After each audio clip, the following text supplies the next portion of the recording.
Pineapple போடாமலே pineapple kesari எப்படி செய்யறதை பார்க்க போகிறோம். ரவை வந்து கொஞ்சம் பெருசாக இருந்தாதாங்க நல்லா இருக்கும். இந்த கப்பில் 1 கப்பு ரவை அளந்தோம். அதே கப்பில் நம்ம சர்க்கரை வந்து கொஞ்சம் கரையட்டும். இந்த கடாயில் போட்டு கொஞ்சம் லைட்டாக சூடு பண்ணிக்கலாம். நம்ம ரவையை சேர்த்துட்டு கலரி விடுங்க. ரொம்ப நேரம்லாம் இதை கொதிக்க வைக்க வேண்டாம். நான் உங்களுக்கு எந்த பதம் காட்டுறேன் பாருங்கள். வறுத்து வச்சுருக்க முந்திரியும் திராட்சையும் சேர்த்துக்கலாம். கிஸ்மிஸ் சேர்க்கும் போது கொஞ்சம் டேஸ்ட் நல்லா இருக்கும். பைனாப்பிள் கேசரிக்கு தண்ணியாக இருந்தது கேசரி. இப்போ பாருங்கள் கரெக்டாக இருக்குது பார்த்தீங்களா. ரவை அப்படியே தெரியுது பாருங்கள்.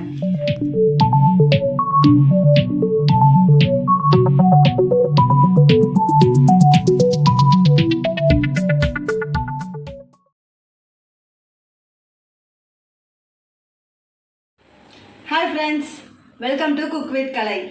இன்றைக்கி நம்ம என்ன ரெசிபி செய்ய போகிறோன்னா, பைனாப்பிள் போடாமலே பைனாப்பிள் கேசரி எப்படி செய்யறதான் பார்க்க போகிறோம். என்னங்க ஏதோ உளறன்னு பார்க்குறீங்களா? இல்லைங்க, பாருங்கள், பைனாப்பிளே இல்லாமல் நம்ம பைனாப்பிள் கேசரி செய்ய போகிறோம். வாங்க வீடியோக்குள்ளே போகலாம். அதுக்கு முன்னாடி இது வரைக்கும் எங்கள் சேனல் நீங்கள் சப்ஸ்கிரைப் பண்ணாமல் இருந்தீங்கன்னா மறக்காமல் சப்ஸ்கிரைப் பண்ணிடுங்க. அப்படியே சைடில் இருக்க பெல் பட்டனை மறக்காமல் ப்ரெஸ் பண்ணிடுங்க. வாங்க நம்ம எப்படி செய்யலான்றதை பார்க்கலாம். இப்போ நான் வந்து பேனில் ஒரு 1/2 டீஸ்பூன் அளவுக்கு நெய் சேர்த்துக்கிறேன். நம்ம ஃபஸ்ட்டு முந்திரியும் திராட்சையும் வறுத்து எடுத்துக்கலாம். நெய் கொஞ்சம் மெல்ட் ஆகிடட்டும். முந்திரி வந்து நான் ஒரு 20 முந்திரி கிட்ட உடச்சி எடுத்துருக்கேன். முந்திரி வந்து நம்ம நல்லா வறுத்துக்கலாம். கலர் மாற அளவுக்கு நல்லா வறுத்துக்கலாம். நான் வந்து முந்திரியும் திராட்சையும் ஒன்றா எப்பவுமே வறுத்துக்க மாட்டேன். ஏன்னா வந்து முந்திரி சீக்கிரமாக வறுபட்டுரும். திராட்சை சீக்கிரமாக வறுபட்டுரும், முந்திரி கொஞ்சம் லேட் ஆகும். ஸோ அதனால் வந்து நான் ஃபஸ்ட்டு முந்திரியை மட்டும் கலர் கொஞ்சம் மாறுற வரைக்கும் வறுத்துப்பேன். அதுக்கப்புறம் அதில் திராட்சை இப்படி போட்டுருவேன்.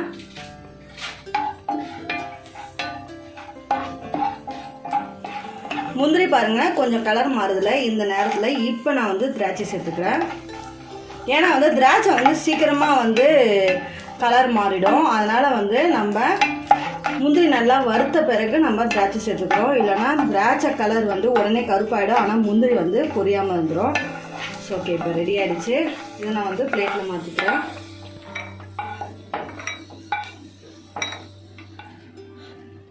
முந்திரி வறுத்த அதே நெய்யில் தான் நான் வந்து 1 கப் அளவுக்கு ரவை எடுத்திருக்கேன். கேசரிக்கும் சரி, உப்புமா, இந்த மாதிரி எந்த ரெசிபி செஞ்சாலும் ரவை வந்து கொஞ்சம் பெருசாக இருக்கணும். ரவை வந்து கொஞ்சம் பெருசாக இருந்தால் தாங்க நல்லா இருக்கும். இந்த நைஸ் ரவையை நீங்கள் சேர்த்திங்கன்னா என்ன ஆகும்னா, ரவை வந்து களி மாதிரி இருக்கும். நம்ம உப்புமா செஞ்சோன்னா நல்லா உதிரி உதிரியாக இருக்காது. ஸோ அதனால் ரவை வந்து கொஞ்சம் பெரிய ரவையாக எடுத்துக்கோங்க. இப்போ முந்திரி வறுத்தா அதே நெய்யில் நம்ம ரவையை வறுக்கும் போது ஃப்ளேவர் நல்லாயிருக்கும். ஸோ அதனால தான் பாருங்கள், நான் லோ ஃப்ளேமில் தான் ரவையை வறுக்கிறேன். ரவையை வறுக்கிற இந்த நேரத்தில் நம்ம வந்து இந்த அடுப்பில் தண்ணி கொதிக்க வச்சிடலாம். கொஞ்சம் சீக்கிரமாக ரெடி ஆகிடும். இந்த கப்பில் 1 கப்பு ரவையை அளந்தோம். அதே கப்பில் நம்ம பாருங்கள் 2.25 கப் அளவுக்கு நம்ம இதில் தண்ணி சேர்த்துக்கலாம். இப்போ நம்ம அடுப்பை ஃபாஸ்ட்டில் வச்சுட்டு தண்ணி வந்து இங்கே தண்ணியும் ரெடி ஆகிடும், அங்கே ரவையும் வந்து ரெடி ஆகிடும். கொஞ்சம் சீக்கிரமாக நம்ம கேசரி ரெடி பண்ணிடலாம். ரவை வந்து நம்ம நல்லா வறுத்து எடுத்தாச்சு. இதை நம்ம பிளேட்டில் மாற்றிடலாம். ரவையை வறுத்த அதே பேனில் இப்போ பாருங்கள் நம்ம ஊற்றி வச்சோம்னா தண்ணி, அதை நம்ம இதில் சேர்த்துக்கலாம். நம்ம வந்து 1 கப் ரவைக்கு 2.25 கப் அளவுக்கு தண்ணி சேர்த்தோம். அதே போல் 1 கப் ரவைக்கு 1 கப்பு சர்க்கரை சேர்த்துக்கோங்க. தண்ணியிலேயே சேர்த்துக்கோங்க சர்க்கரையை. சர்க்கரை வந்து கொஞ்சம் கரையட்டும்.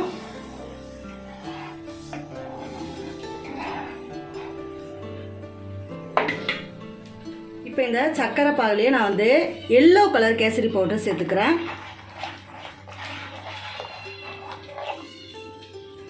இப்போ இங்கே தண்ணி கொதிக்கிற அந்த நேரத்தில் இங்கே பார்த்தீங்கன்னா இதில் 1/4 கப் அளவுக்கு நெய் எடுத்துக்கிறேன். அதில் ரீஃபைண்ட் ஆயில், வாசனை இல்லாத எண்ணெய், ரீஃபைண்ட் ஆயிலை 1/4 கப் அளவுக்கு சேர்த்துக்கிறேன். மொத்தமாக 1/2 கப் அளவுக்கு நான் எடுத்துருக்கேன். 1/4 கப் அளவுக்கு நெய், 1/4 கப் அளவுக்கு ரீஃபைண்ட் ஆயில். இது நம்ம இந்த கடாயில் போட்டு கொஞ்சம் லைட்டாக சூடு பண்ணிக்கலாம். நம்ம லைட்டாக சூடாகட்டும். இப்போ நம்ம இதில் அங்கே பாருங்கள் ரவை தண்ணி வந்து கொதிக்க ஆரம்பிச்சிருச்சு. இப்போ இதில் நம்ம வறுத்து வச்சுருக்க ரவையை சேர்த்துக்கலாம். அடுப்பை ஸ்லோ பண்ணி வச்சுட்டு ரவையை சேருங்க. ரவையை சேர்த்துட்டு கலரி விடுங்க.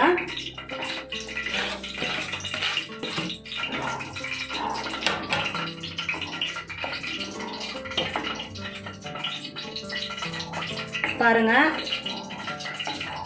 நல்லா தண்ணியாக இருக்கிற மாதிரி இருக்கும். உங்களுக்கு வந்து இது ரொம்ப நேரம்லாம் இது கொதிக்க வைக்க வேண்டாம். நான் உங்களுக்கு எந்த பதம் காட்டுறேன் பாருங்கள். கொஞ்சம் கூட கட்டி ஆகாமல் இருக்குது பாருங்கள் நம்ம கேசரி.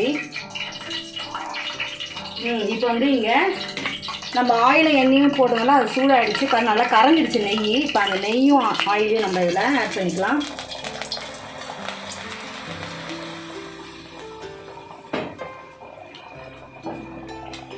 இதை நல்லா கலரி விட்டுருவோம்.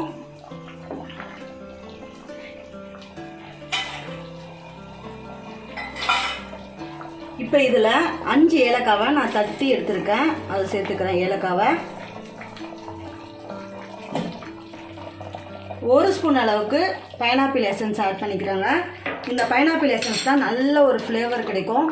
அவ்வளோதான். இப்போ நம்ம அடுப்பு ஆஃப் பண்ணிடலாம். இங்கே தண்ணியாக இருக்குதுன்னு நினைக்காதீங்க. இந்த அடுப்பு ஆஃப் பண்ண பிறகு அதுலேயே இது வந்து நல்லா வெந்துடும் ரவை. இப்போ இதில் நம்ம வறுத்து வச்சுருக்க முந்திரியும் திராட்சையும் சேர்த்துக்கலாம். இப்போ இது கூடவே நான் வந்து கிஸ்மிஸ் எடுத்து வச்சுருக்கேங்க கலர் கலராக. அதையும் நான் இப்போ இதோட சேர்த்துக்கிறேன். கிஸ்மிஸ் சேர்க்கும் போது கொஞ்சம் டேஸ்ட் நல்லாயிருக்கும் பைனாப்பிள் கேசரிக்கு. உங்களுக்கு எவ்வளோ தேவையோ நீங்கள் அந்தளவுக்கு கிஸ்மிஸ் சேர்த்துக்கலாம். இப்போ இதை நல்லா அப்படியே மிக்ஸ் பண்ணி விட்டுட்டு க்ளோஸ் பண்ணாமல் அப்படியே ஓப்பன்லேயே தான் வைக்கணும். க்ளோஸ் பண்ணக்கூடாது. க்ளோஸ் பண்ணிங்கன்னா என்ன ஆகும்னா அந்த சூட்டில் அந்த தட்டு மேலே விழுகிற தண்ணி எல்லாமே நம்ம கேசரி மேலேயே விழும். ஸோ அதனால் க்ளோஸ் பண்ணாமல் அப்படியே வச்சுருங்க. இப்போ எப்படி இருக்குது இந்த கேசரி? நம்ம கொஞ்ச நேரம் கழித்து ஒரு 5 மினிட்ஸ் கழித்து வந்து பார்த்திங்கன்னா அப்படி கரெக்டாகிடும். இப்போ பாருங்கள் நான் அடுப்பு ஆஃப் பண்ணி வச்சுருக்கேன். ஸோ ஓகே 5 மினிட்ஸ் ஆகட்டும்.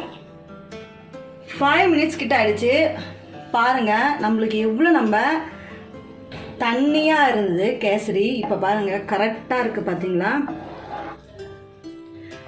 நம்ம எண்ணெயும் நெய்யும் மிக்ஸ் பண்ணி சேர்த்தோம். உங்களுக்கு எப்படி இருக்குது பாருங்கள். நல்லா லூஸாக இருக்குது பார்த்தீங்களா? நல்லா டைட்டாக இல்லாமல் அப்படியே லூஸாக இருக்குது.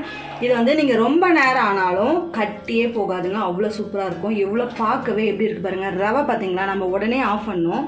நம்ம ரவை எப்படி இருக்குது பாருங்கள். அந்த ரவை அப்படியே தெரியுது பாருங்கள்.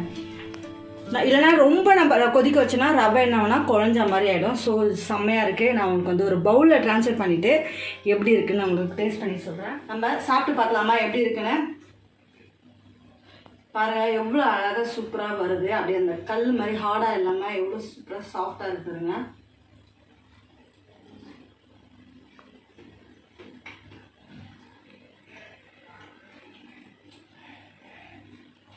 செம்மையாக இருக்குங்க.